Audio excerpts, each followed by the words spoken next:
Les Dominicains au Rwanda. Méditation du 23e mercredi du temps ordinaire. Heureux vous les pauvres, malheur pour vous les riches.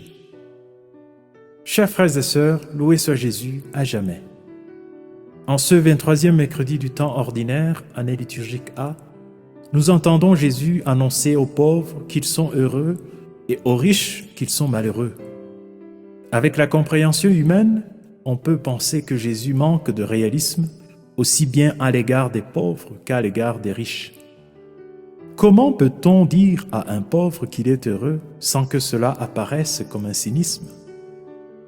Comment peut-on dire à un riche qu'il est malheureux sans que cela apparaisse comme une insulte?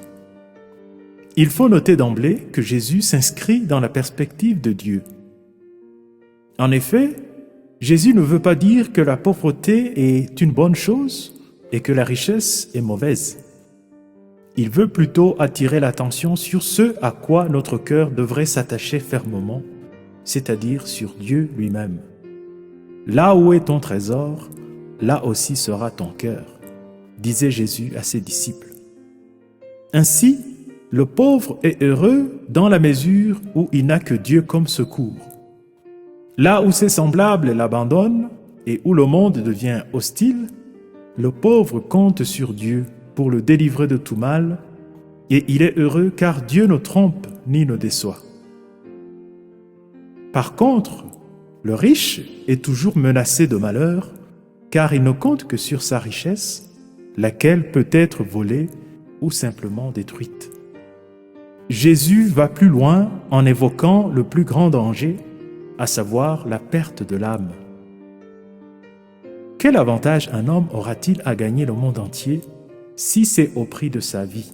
Demande Jésus. Frères et sœurs, l'évangile d'aujourd'hui nous invite à reconsidérer ce à quoi nos cœurs s'attachent et ce qui nous fait vivre réellement. Est-ce le Dieu de l'univers ou la richesse du monde? Est-ce la gloire de Dieu ou notre propre gloire? Est-ce le bonheur des autres ou notre propre bonheur seulement? Dans notre vécu quotidien, avons-nous le souci de nous faire des trésors dans le ciel? Prions le Seigneur. Seigneur, tu es venu nous révéler là où se trouve le vrai trésor et où notre cœur doit être.